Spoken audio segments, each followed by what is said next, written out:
Tara, welcome back to Mea Culpa. Great to see you, my friend. Look, there's so much to talk about.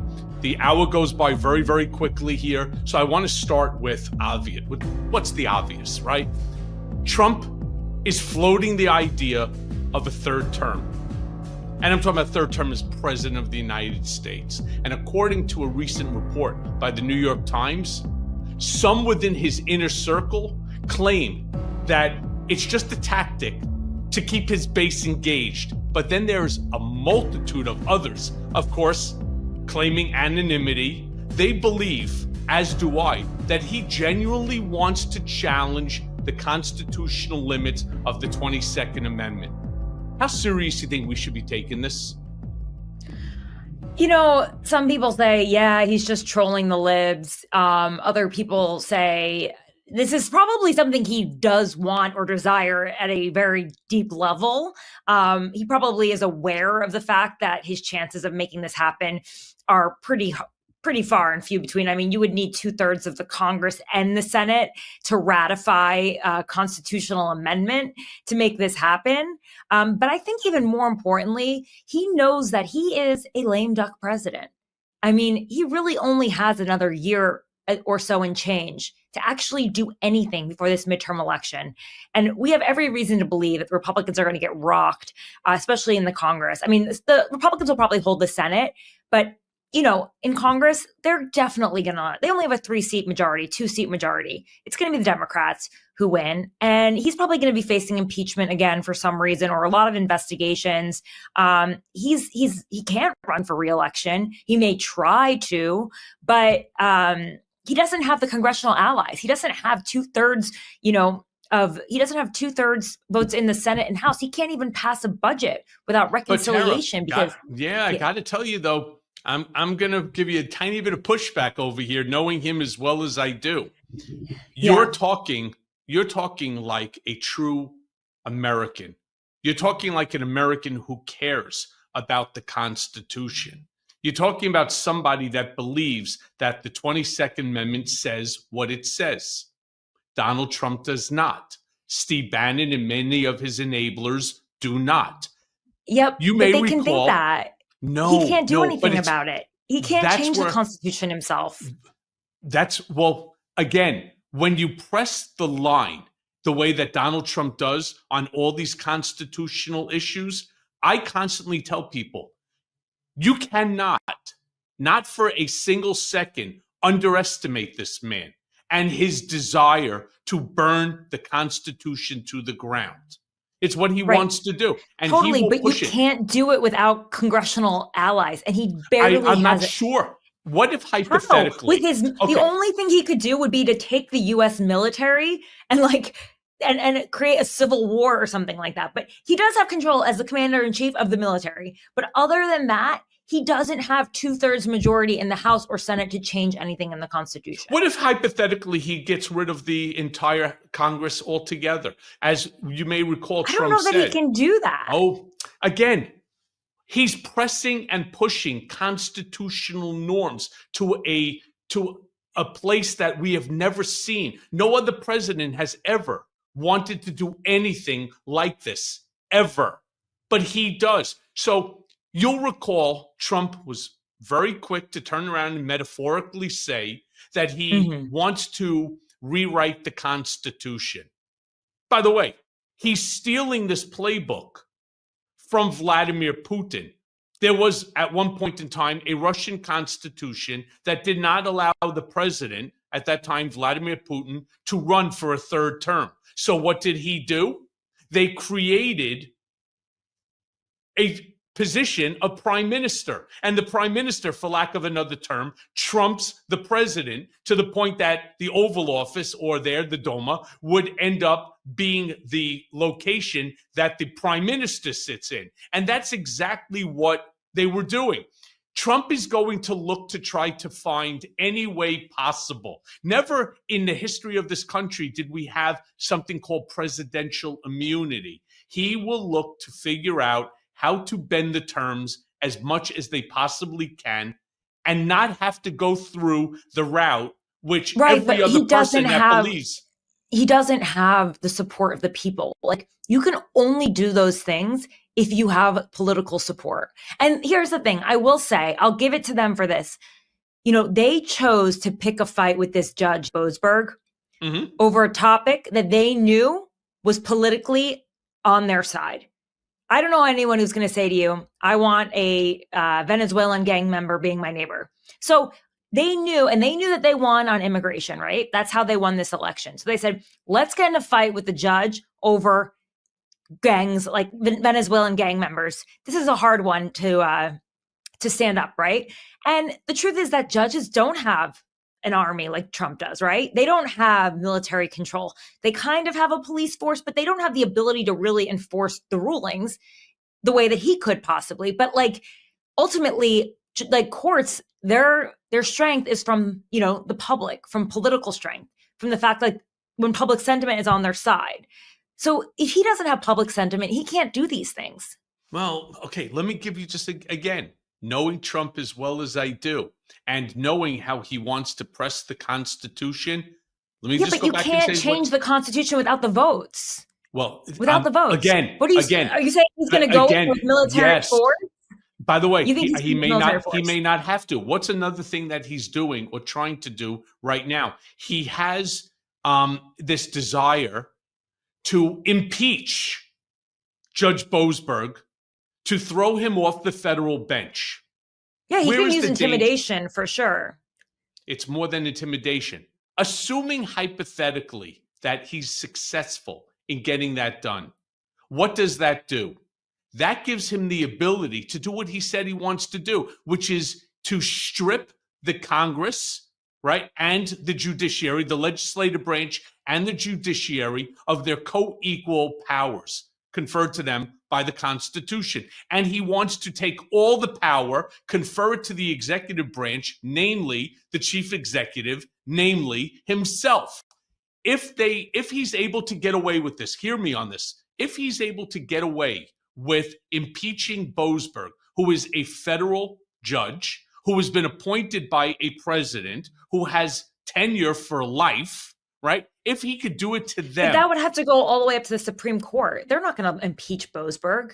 They've shot him down a few times. Well, thank God Roberts shot him down on this one. It was a 5-4 majority. If it flips the other way somehow, the reason Roberts decided to vote against Trump in this case is because if you could do it to a federal court judge, you could do the same thing to the Supreme Court.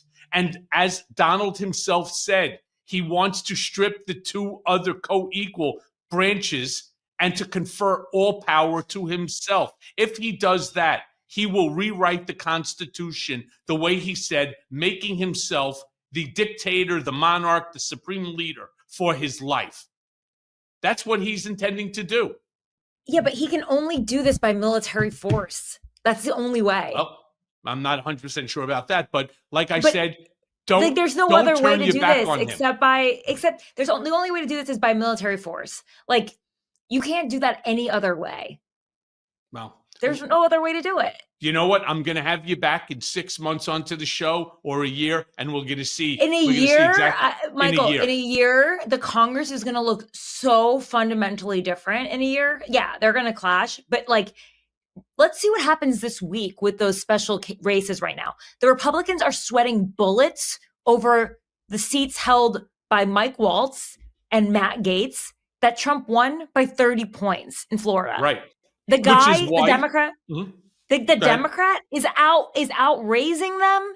He's out polling them. Trump's own pollster, Tony Fabrizio, is finding this. They're in bad shape. You can only pull these things off. The difference between Trump and Putin, who was able to do this, not only the fact that he was followed by Stalin and the USSR, I know this, you know this, having family coming from there. The only difference is like that he already had that groundwork, right, laid down for him in an authoritative regime. It would take a lot for Donald Trump to be able to come in there and do that, having like zero political support. Right, but with all due respect, people said the same thing about the overturning of Roe versus Wade, and somehow he and his sycophantic enablers managed to do that. They are pressing, my point being, they're looking to figure out how to press the Constitution any which way, to bend it any which way they can for their own political power. Oh, I and for have their no own doubt. I have zero doubt that he would love to be a king. Like the gilded words he keeps using, the letter from the king that he Yep. adores and loves. Of course. And you know what's sick? A lot of people want power like that. I mean, you even saw Joe Biden not willing to give up power for, even though everyone saw that he couldn't even hold on to it anymore. This is the Right. problem with power. It corrupts absolutely. You know what I mean? And so that's why we are so lucky to be in a free country where you and I can talk about it like this. But yeah, this is the problem. And maybe his delusions of grandeur are even grander than others, clearly. But I think, yeah, at the end of the day, like what he wants and what he can do are two different things. I think there's a strategic purpose to saying that he could run for a third term, and that is to not look like a lame duck and to troll people. And maybe he's trying to push the limits and see what he can do. But if there was ever a moment to change the Constitution, it's going to be right now at the height of the height of his popularity, because every time we look, every single day, his poll numbers are dropping every day. Yep. And look, and let me just say, it's another reason why I'm constantly saying that there should be age limits, age term limits as well. I mean, you have people that are sitting there in Congress for 40 years, you know, whether on the House or the Senate side. To me, I always had a problem with it. The same thing with our Supreme Court. Had Ruth Bader Ginsburg walked away, we would not be having this constitutional, issues that we're having right now, Totally. like with the Dobbs decision. They all just don't want to leave, because before, these positions were sort of a service, a duty, like doing jury duty. Nobody lived to 100 in the olden days when these decisions were ultimately transcribed, right, by our founding fathers. People died in the 50s and 60s. So at best, you were on the bench for what, 14, 15, 16 years? Now they're into their late 90s and they still won't leave. But thanks to pharmaceuticals and many other things called advancements that the NIH is going to lose in terms of funding. But I want to ask you something about this so-called. Wait, can I ask you something really quick on the topic of age? Because you've known Trump for forever. I don't mean to take over this, but you've known Trump forever. And I saw Maggie Haberman on a podcast saying that like Trump is really declining compared to the person that you've known for so many years. I mean, when you see him and the way he speaks, like, do you think that he's kind of experiencing what Joe Biden experienced between the ages, like the late 70s, early 80s right now? No. I do see. No, I see he's aged, and he has. Don't forget, when I stopped working for him, when all of my bullshit came into fruition, it was 2018. All right. We are now 7 years later. I've aged in 7 years. Look at pictures of me that they show on television. My hair was jet black. I didn't have a wrinkle on my face. You know, I'm you went through a lot. You think? Yeah. And by the way, this is another issue that we're. You don't look terrible though, Michael. You make it seem like you're still the looking guy. I look and I feel like hell rolled over in a handbasket. 51 days of solitary confinement and 13 months of incarceration and a 6-year sentence. Why did they put you in solitary confinement? It's not like you're some sort of like. That's some right. Not only did they put me in solitary, when they reincarcerated me and then put me in solitary for another 16 when I was at 500 Pearl Street. They handcuffed and shackled me, put me into a freezer, and then shipped me back up to Otisville because I wouldn't sign a counterfeit document. That was the litmus test that Trump used in order to violate people's First Amendment rights, like these student visas that they are doing this to, whether it's at Tufts, at Columbia, at Brown. This is what they are doing, these illegal protests. I'm telling you, he's playing with the Constitution. But before we even go there, and by the way, you want to ask me those other questions? I'm happy to come on to your Substack. I do. To your YouTube, whatever. It's hard for me as a journalist to be the one not being able to ask the question. So I apologize. I know. I can see you like biting your show. I'm like, you're like biting your lip. Let me ask you a question. I'm loving it. You're always welcome to go on my show. Done. Look, the so-called D-Day reciprocal tariff plan. Let me ask you this. Somewhere along the line, Trump constantly brings up these trade imbalances. But Reuters, they highlighted these concerns from the federation is called the National Retail Federation, that these tariffs will significantly raise prices for the American consumer. We all know this to be factually accurate, that it is the consumer that will bear the brunt of each and every one of these reciprocal tariffs. So my question to you, how could the country, and I don't care, Republican, Democrat, Independent, anybody that doesn't see this for what it is, how could they be so stupid? To support Donald Trump and then have to deal with tariffs? To not understand that these tariffs will be paid for by the American consumer and not by the reciprocal country. Yeah, I mean, I think it's really hard to deny that the price won't be passed on to the consumers. I mean, companies, big business, they don't like to add to their costs, their budgets. They maybe they will fire people maybe to make up for the costs, streamline, as they might say. That's not good for the economy. We'll take on the costs. I don't see them just being charitable about it and saying, oh, we'll take on the costs to make this happen, to bring back jobs. It just doesn't usually work out that way. Again, like Donald Trump really ran on closing off the border, which he has done, immigration, and inflation, right? Handling inflation, because Americans kept saying that their pocketbook was the most important thing to them this election cycle. They valued that even over the fact that he had all these indictments and personal issues. And, so if the fact that he's not focusing on the things that they elected him to do, and in fact, maybe making, inflation worse, I think that's really going to hurt him. Like I said, again, in the midterms, like this is what tells. And like a lot of members and senators that I've spoken to, Republican members and senators, to be clear, they say that they're nervous about the downstream effects of all this. They're hearing it when they're home with their constituents. I mean, especially those in the Midwest, exporters of soybeans, to China. What are they going to do? And if DOGE is cutting USDA, which has often been a supplement or subsidy to these farmers that can't sell because of tariffs, if that's going to be cut, then what's going to happen? You know what I mean? There's going to be a real impact on the economy. And like, we saw it from Biden. Like, the Republicans were great at branding it the Biden inflation, right? Bidenomics was a boogie word. If it happens with Trump and we get the actual word inflation associated with him, I mean, that's a killer. That's a political killer. He won't be able to stay on for a third term. He'll be booed everywhere he goes. There's one thing you don't get in the way of, it's your pocketbook. Like, people do not like that. So it's a risky game, although you would know this, and I'm turning on my little journalist hat again, because everyone I've spoken to that's known Trump for a long time says he has been obsessed with tariffs his entire life. That's absolutely not true. Absolutely Really? not true. Absolutely 100% not true. What he was obsessed with was the fact that the United States has an unfair trade balance. He was like, I don't understand this. I don't understand this. And we've had this conversation. Trump and I and many other people together had this conversation.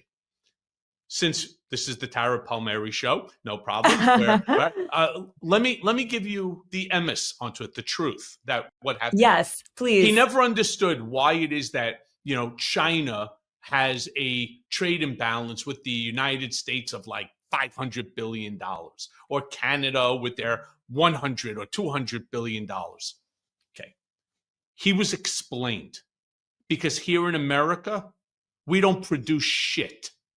All right. And Americans are the single largest consumers of product in the world, more than every other country. All right. For whatever the reason, Americans like cheap goods, right? We get to save We all more like money. cheap stuff. Doesn't matter where you are. You want to save money.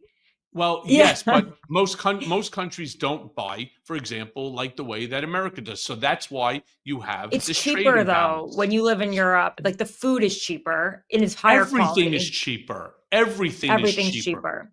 And rent is cheaper. Healthcare, everything. Everything. And the reason that I bring this up is because he knows that we don't produce anything in this country. The days like where Ford or General Motors everything was produced in America. They would get their leather from Chicago. They would get their nuts and bolts and steel from Pennsylvania. Today, all that shit is imported. All the steel, the aluminum, and stuff from Canada. Our wood, the softwood that's used for construction, from Canada. We have electricity that powers the entire sort of like northeast of this country is coming from Ottawa. It comes from Canada. Why? Well, I don't know. For whatever reason, we didn't build our own infrastructure within which to take care of a power grid. We have, but not enough. So in order for us to build it, it will cost us more than what it costs in order to import that energy from Canada. And so it was a dollar cost average, and it was a economic discussion that ultimately led to why we have the trade deal with Canada. Trump wants to burn that all down. He just doesn't want to burn down Canada and Mexico and China and the EU. He wants to basically make us an isolationist country, as if you're going to be able to go and open up a manufacturing facility by walking into Costco or Walmart or Myers or any one of these big box stores and buy like an inflatable manufacturing plant, right? So get 10,000 migrants before we ship them off to Venezuela, get them to start blowing up some inflatable manufacturing facility. That's not how it works. And he knows that. But for whatever the reason might be, they are stuck on this tariff thing because he played it to his base so hard that this is what they're expecting. Yeah. I mean, if you say to people who've seen their communities fall apart because of globalization, and you say, I can bring back your vibrant community, your ghost town will now be a hub of manufacturing and wealth and prosperity, and who's going to say no to that? I tried a lot of ways to relax. Tried meditation, therapy, the occasional rage tweet, but nothing. I mean, nothing has helped me unwind quite like Via. It is actually a game changer. So I've talked to each and every one of you, and I told you I've struggled with my sleep for years. Tossing, turning, overthinking, replaying mistakes I've made in my head at like 2 a.m. But ever since I started taking Via's Dream Gummies, I sleep like a baby. And a baby who didn't work for Trump. And it's not just sleep. Via has something for everyone, has something for everything. So whether you need to relax, to focus, to recharge, or just stop giving a damn for a few hours, they got you covered. These are hemp-derived, lab-tested, organic products crafted right here in the United States of America from independent, American-owned farms. This isn't some gas station mystery snack. It is clean, safe, and yeah, it actually works. Over 500,000 people are already on the Via train, and with their award-winning effect-forward lineup from zero to high THC, you can dial in the exact vibe that you want. Take their product finder quiz and find what fits you. And after it does, you can thank me later. So if you're 21 plus, check out the link to Via in our description and treat yourself to Via's annual Spring 420 sale. These are like Black Friday level savings with up to 35% site-wide right now and up to 50%. You hear that? Up to 50% off packs and bundles. Plus, you also get a free gift and more savings with your first offer using our exclusive code Cohen. Plus, there's more. Enjoy free shipping on all orders over $100. So that's code Cohen, Cohen, at the link in our description. And after you purchase, they're going to ask you where you heard about them. So please support our show and tell them that we sent you. Enhance your every day with Via. Exactly. But it's just logistically, it's going to take 10 years to bring these jobs back, if they're ever brought back. It's going to scramble the economy in the meantime. And as Elon Musk said, there's going to be short-term pain. It's interesting. I had Mark Cuban on my show, and what he said to me was he thinks Elon Musk actually sees benefit in a recession. that it might be good for him for business. Well, sure it was, because he's sitting with billions of dollars of cash. It's good for Mark Cuban too, by the way. I know Mark very, very well. It's good for all billionaires, because while everybody else is sucking shit through a straw, they're loaded with cash. They don't need to go to the banks. They could buy up everything, right? And they're buying it on the cheap. Yeah, exactly. So, look, you have a lot of connections, especially within the GOP and so on. I want to ask you this. Are members of the GOP that you're speaking to, are they quietly concerned about this tariff bill and the thing that they're doing? And is Trump going to be able to, for example, split with some of the warnings that these GOP members are expressing to him, that this is going to cause, not could, but that it will cause a recession? I mean, they're very much worried. They are very much worried about the downstream effects of Donald Trump's policies, even the DOGE cuts, how they will impact rural areas. They tend to impact small towns that voted for Republicans, that voted for Trump, and they're very nervous. I mean, they've got farmers there that export. They've got people that make things. These are not like the big city that export services. They export actual products. And so they're going to be hit the hardest. They've got the manufacturing plants in North Dakota and Indiana and Michigan. And it's just like, they're the ones who are really bracing for it. It's the red states. So like, again, you're only as strong as your political might. And he's really kind of playing around. And this is the other thing. They are so desperate to pass those tax cuts, right? Mm-hmm. Are you going to have the political juice to do that? You've got to raise the debt ceiling, which no Republican wants to do, right? They never like to raise the debt ceiling. So they're going to need Democrats to help them pass to do that. Trump needed Democrats 4 times during his first administration to help him raise the debt ceiling. And then they want to pass. They just gave him. But they just, wait, Tara, they just gave him the ability to raise the debt ceiling. Chuck Schumer and the rest of the Democrats, those 9 others, they capitulated again to Trump's desire. That wasn't that. You're talking about the one that was a few weeks ago? Yeah. No, that was just the continuing resolution. That wasn't the debt ceiling yet. The debt ceiling comes up in 2 weeks. No, the debt ceiling's a different thing. Well, we'll see what they do, because to me, I thought that they were both connected. Yeah, funding bill. No, they're not. All right, no, we'll see on that one too. I mean, that is another opportunity for like Democrats to get something from Republicans, like demand something in exchange. We'll see if they actually do anything. But point is like trying to pass this massive bill through reconciliation, when, I mean, it was pretty telling that they had to pull Elise Stefanik's nomination for UN for UN ambassador. They are not in a good place when they can't spare a House vote. I mean, that's pretty telling. Yeah. And I was talking to some people. Yeah, go ahead.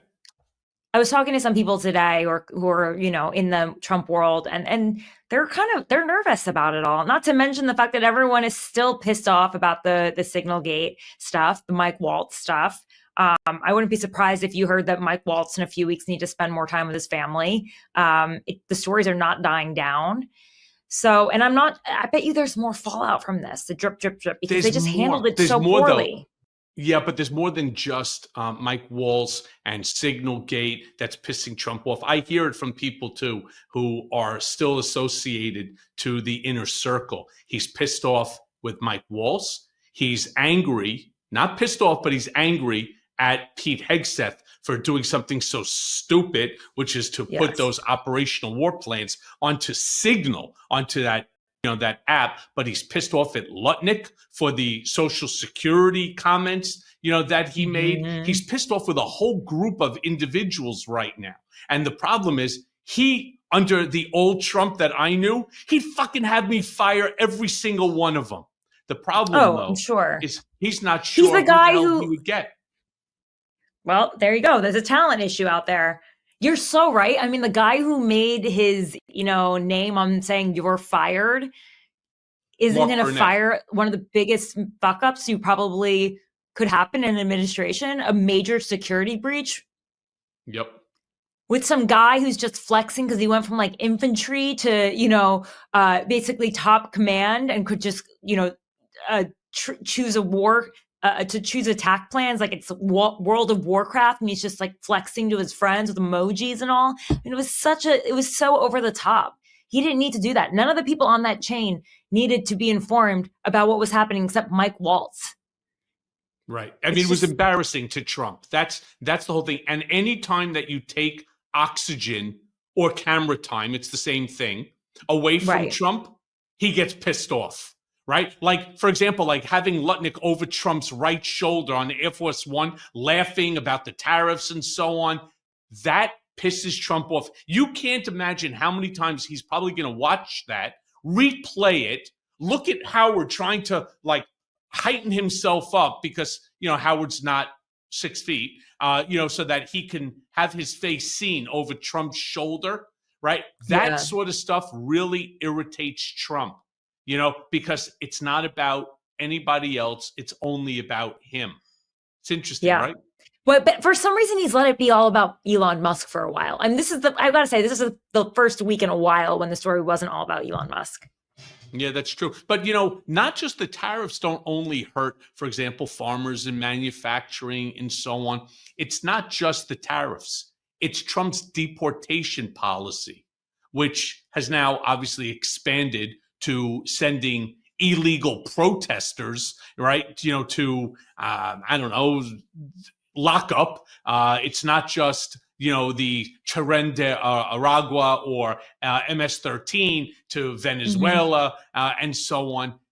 What it also does is it hurts the economy because many of these migrants handle jobs that involve these sectors as well, like construction. Everybody who knows that when there's like a booming economy, whether let's say Florida, and they're building houses, there are these sections that they go to, they find a bunch of the migrants who know how to hit a nail and a hammer, and they've been in construction in their own countries and so on, and they put them to work. That's why we're able to buy a house at X amount of dollars. But if hypothetically you're paying now an additional 125% on soft lumber, you're paying an additional 100+%, if not more, on labor. Oh, it's going to be so expensive. The house is unaffordable. And the problem is not people of my age, right? It's the young generation that will have no opportunity. They're already getting fucked left and right. What the New York Times reported on this. What are you hearing from insiders? I mean, it's so obvious, Michael. I mean, there's a lot of risk. And like, if they pass these tax cuts, by the way, and they benefit the wealthy, that's going to be really hard. Like there's talk already I saw on Axios about the fact that they may have to raise the tax cut for the top 1%. And, that's something they're going to deal with because like they're going to get a lot of blowback if this is just some corporate like tax break and all of Trump's buddies, make out because of this. So, we're in a really weird time. I think exactly what you said is how people feel. I don't think that they're not immune to the politics on the ground. The only person who seems to be immune to it, well, the two people seem to be Elon Musk and Donald Trump, because President Trump said to, Kristen Welker yesterday, I don't care if the price of cars go up. Well, you don't know what it's like to have to buy a car and not be able to afford it. Right. In fact, he'll never pay for gasoline ever again, considering as a former, right? He's going to have Secret Service driving him around for the rest of his life. It's easy for people who've never had to, pay for things, or maybe at some point, maybe he understood the cost of things. I don't know. He did grow up pretty wealthy. I mean, but it's easy for people who don't understand the cost of things right now to say, oh, there'll be a little bit of pain. But like the reason you were elected was because people thought that you could ease their pain. Whether they were right or wrong about that, your mandate is essentially to ease their pain. And if you don't do that, these town halls, I mean, come on, these members have been advised, Republican members have been advised, don't do a town hall. There's one member, I'm blanking on her first name, but it's Victoria Sparks. She decided to do a town hall and it was like off the chains. Granted, it was a lot of liberal activists there, but at least she stood there. I mean, they're still her constituents. Just because they don't vote for her doesn't mean they're not her constituents. But it's not a good time when you're like a few months in and people are afraid to face the voters. Right. Why do you call them liberal activists? They're just constituents that are in that area that want to voice their frustration. I guarantee you, if we really, if they're organizing to get people there and like doing petitions, like they're activists. That's not just like your casual voter. Well, what if you donate to a campaign? What if there are casual voters that are in there? And what if hypothetically they're sick and tired? The political article that I read, she spoke to the people that were there. And like she described a lot of them as like very active in politics. And of course she did, but that's the Trump narrative. And that anybody that opposes them are all they're all radical left activists. That's what she was claiming. No. This reporter talked to the people who were there. She went to the event and she talked to the people that were there and asked them about who they are, who they voted for, their activities. She didn't find a single Republican there. That was interesting to me. And I don't buy any of that bullshit. You're going to tell me there wasn't a single? I take exception to that. There's not a single Republican. You're going to tell me there wasn't a single Republican that was there at that town hall? That is what this reporter reported at Politico. And like, I worked there and I do not think that she would do that. Maybe someone slipped through that she didn't talk to. But like, usually when you sign in, you put your name down and your party affiliation when you get into these events.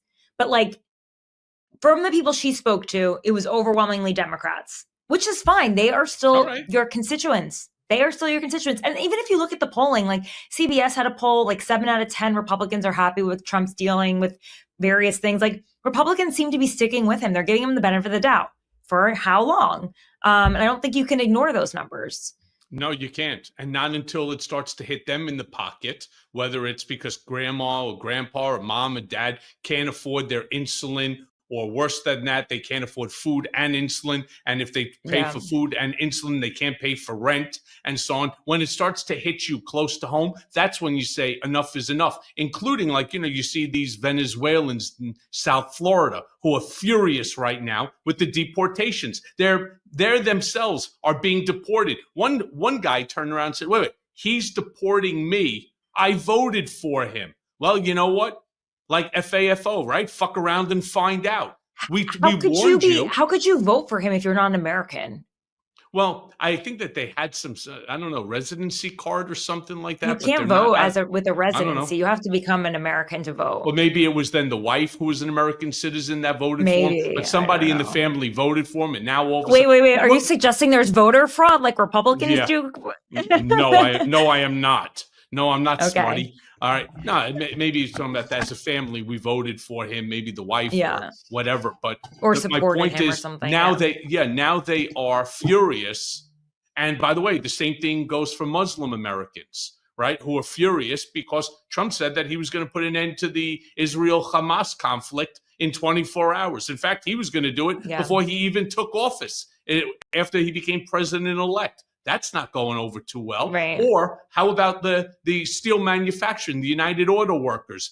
They're furious at him in Michigan and in other states. Why? Well, now with these tariffs, cars are more expensive. They're cutting back. They're ending up firing a whole slew of people in order to cut costs at the manufacturing facilities. Right? It is a trickle down economic disaster.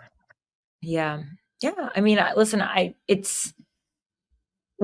haven't used, everyone has predicted in a recession. The recession has not happened yet. The R word has not happened. Trump says this is the art of the deal and bringing people to the table and getting what he wants. We'll see what happens. And, he was sort of saved with the price of eggs going down, which is weirdly, the avian bird flu cleared up on its own. But again, it's for March 31st. We're not even into the first 100 days yet. So we'll see how it goes. Yeah, and it's not going to go too well. But let me ask you, because we were talking about, for example, Mike Walls and Pete Hegseth and so on. Knowing Trump as well as I do, it's not like Trump to shy away, right, from scapegoating when things go south. And I think we'll both acknowledge that Signalgate was a complete and total fuck up. right? Yeah, and I think conservatives would too. Yeah, I think so. Why do you think that he's choosing to stand by them? I mean, because NBC suggested that he may fear opening up a can of worms by admitting fault, because he never admits fault, but by doing that could open up like a Pandora's box.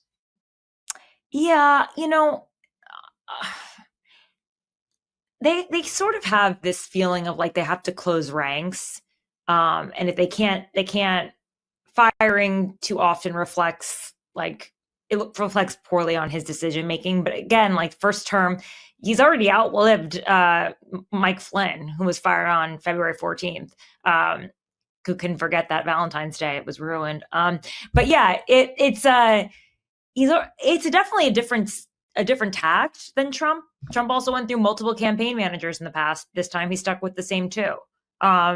So. Yep. Maybe he's changed a little bit and seen that like firing too often makes him seem like a flawed manager or a flawed, leader. But also with Hegseth, they spent a lot of money to have him confirmed. They were bullying Senator Joni Ernst just for having questions about Hegseth. He was obviously very underqualified as a former Fox News host. And I think it's fair to say that like, they spent so much political capital on getting Hegseth confirmed that Trump probably feels like he's got to stick with him. Whereas Waltz, who I've been hearing from people inside the White House, like there's not a lot of love for him in there right now. They're angry at him because obviously the hilarious part is the Cardinalson is talking to a reporter as if Trump doesn't love talking to reporters and everyone else there doesn't. But right. It's a lot easier to replace a national security advisor. They're not Senate confirmed like a defense secretary. Like to replace Pete Hegseth, you'd have to go through another confirmation hearing. They spent millions of dollars to confirm him. Tomorrow, Trump could just appoint another NSA tomorrow. He did it. How many did he have? 3 of them, I think, after one was Flynn, Bolton, and then blanking on the last one. But, when there's so many, it's hard to remember them. But I spoke to Bolton last week and he was proud to say he was the longest lasting. But yeah, I mean, it's a lot. And I think he wants to keep the narrative going in his direction. And I think a firing is just another day of news. But, one of the other reasons why, and I completely agree with you, that Republicans are very nervous right now as we're going into the special election and in 2026, the midterm election. So because, again, if you're older, you're worried about your Social Security. If you're veterans, you're feeling the heat already from the mass firings and so on. But this national security leak, this signal gate, every national security expert out there is calling the leak one of the most damaging in America's history. How much internal pressure you think is mounting for real accountability? Because I do really believe that within the next maybe month, Mike Waltz gets shit canned. Somebody, knowing Trump as well as I do, somebody has to take the fall, because he also believes that by somebody taking the fall, that it puts an end to the conversation. Yeah, I think there is some new reporting from the Wall Street Journal this morning that there were multiple chat groups that were formed by Mike Waltz on Signal, including one about how to end the war in Ukraine. The fact that stuff is still leaking out, the fact that JD Vance and Susie Wiles want Waltz out, I think these are all damaging stories for him, and they lay the groundwork for an eventual firing. Yeah, I totally agree with you. But, that's another topic that I want to just throw in here. We now know of Signalgate, not because this administration told us, not because they did what they're supposed to do, which is to preserve all of these documents, but rather because of the inadvertent fuck up and sending it to Jeffrey Goldberg over at The Atlantic. This episode of Mea Culpa is brought to you by Graza, my new favorite olive oil. It's fresh, it's never blended, and it comes from a single type of olive, the Picual, straight out of Jaén, Spain, where over half of the world's olive oil is produced. So why Graza? Single origin goodness, that's why. Only one olive from one region. No mysterious blends. That means a traceable, a fresher product without mixing in any low grade or unknown oils. It's super fun. It has squeeze and spray bottles too. So there's no more messy tins or drippy spouts. Just aim, squeeze, and go. I mean, there are 3 types for any task that you have. One, they have something called frizzle. That's their newest, with a higher 490-degree Fahrenheit smoke point, which is perfect for frying, crisping, or grilling. Sizzle at 410 degrees Fahrenheit, which is an everyday cooking oil for roasting, marinating, and sauteing. Then they have something called drizzle, which is a bold, a punchy finishing oil that you sprinkle on your salads, you dip your bread in, or even you top it off on your ice cream. Look, let me be clear. My daughter is the actual chef in the house, and she uses olive oil on everything from pastas to preparing steak. I mean, not only does this cook well, it smells delicious. Plus, as a healthy eater, Graza's extra virgin oils, they are loaded with those heart and brain friendly polyphenols. So it's good for you. Look, so here's what you get. You get 10% off your first order on Graza's site.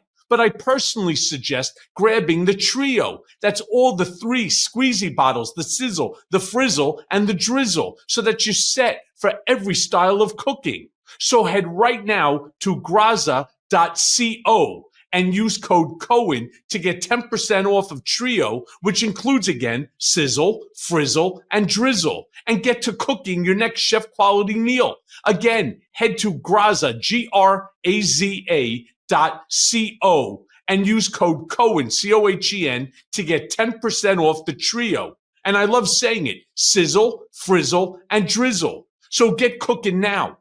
We have to imagine that Signalgate 1, right, which is this specific leak on the operational plans in Yemen against the Houthis, was not the only Signalgate that we're going to learn. That's the part that I think causes the most amount of damage to this administration right now. The fact that you and I could have a conversation, we don't know what else is being discussed, but every time something new pops out, it opens up the old wound. Oh, it's not Signalgate 1 anymore, it's Signalgate 2. What if they're using Signal, which to me is so stupid of them? What if now we find out we're up to Signalgate 8? What if we find out that ultimately Steve Witkoff, who was attached to that specific chat, who was in the Kremlin at the time that it came in with his personal phone, what if now all of these Signal chats are in the hands of Russia and it compromises America's national security? What do we do then? I mean, then we're in a serious situation. But the problem is that no one's investigating it. Like, the inspector generals have all been fired. The Department of Justice isn't interested. Like, this would be the kind of thing that you would think a special counsel would look into. But that's a witch hunt word, and I don't think that's going to happen anytime soon. But yeah, these are the kind of things. This is why you do an investigation, to find out if there's a security breach, because that security breach doesn't just impact them and their, reputations. It impacts our national security. And there are a lot of repercussions. I mean, who would want to share top secret information, classified information that your assets are procuring, and I mean allies, like in the UK, like MI6, or in France, there's secret services. Why would they want to share intelligence with the Americans when the Americans are just texting it all over the place? They've already sort of messed up their Houthi response, right? Because now the Houthis have inside information about how they're being targeted. They know more about the sources and the details. The sources might be at risk, the assets on the ground, by the way. And this is dangerous stuff. Like, there are people's lives on the line, not just our fighter pilots, which are pissed off that that this sort of information was just texted around willy-nilly without, containment, not treated as if it's top secret classified. Like, you want to know that at the top of the chain of the command, that they're protecting you. You're the one who's putting your life on the line, right? Yeah. So there are a lot of repercussions. This is not really over yet. Just because they don't want to do an investigation, there will be ripple effects. And they will be felt in subtle ways that maybe we won't really know, but our security long term will probably be affected because of it.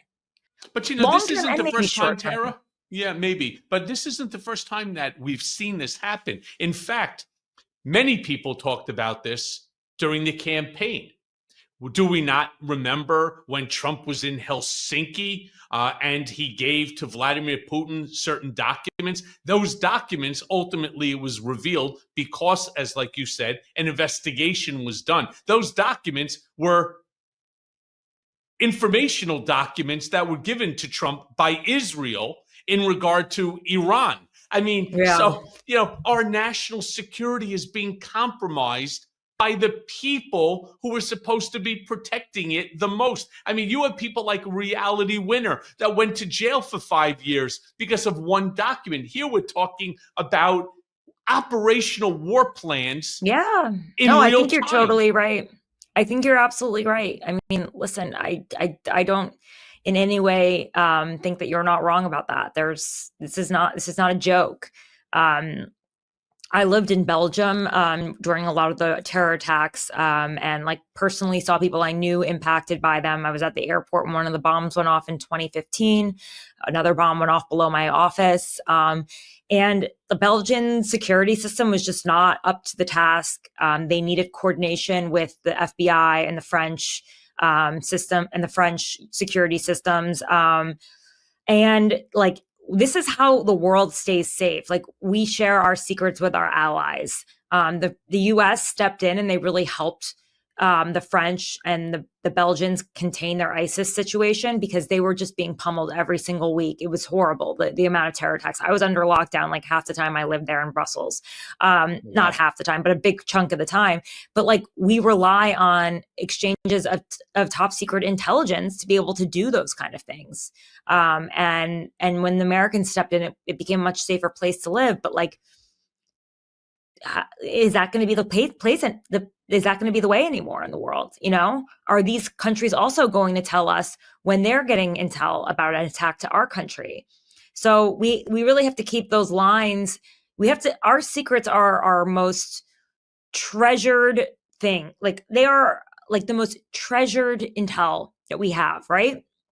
I mean, they are the power that we have in this world. That's what makes us a superpower. Is our ability to protect ourselves and others. Right. And if you lose that ability, like, you're nothing. You can be trampled on. Trump has a complete wrong understanding on strength. He believes that strength is through fight as opposed to strength via diplomacy. I mean, strength via diplomacy will beat out a fist fight on any given day because you have all the information that you need in order to ensure that you don't even have to get into the fight. He doesn't want that anymore. He wants to go about the world now. Literally, we should go on our own, that we should become some isolationist nation, right? And allow, for example, Prime Minister Starmer to take the lead with our allies, or I don't even know what we would call them anymore. We'll just call them, fellow right? Fellow countries. NATO members. I don't. Yeah. I mean, he doesn't want to have anything to do with them. I don't entirely disagree with him on the fact that like that the Europeans have been like behind on this. Like, they really have been. Their security has been based on ours for so long, and they needed to step up in a big way. And I don't think his demands about NATO countries paying more are necessarily the worst thing. Like, even if you talk to NATO members, they will acknowledge it. Now, they'll also say, Article 5, when one country is attacked, the rest step in. When was the last time that actually happened? Or the only time it really happened was when the US was attacked and they all came in Afghanistan and Iraq. I've traveled to a lot of the military bases around Europe, and they're filled with NATO troops from all over, including Ukraine. And they are there protecting, our bases and keeping us secure and they helped us with the war where a lot of their own men died.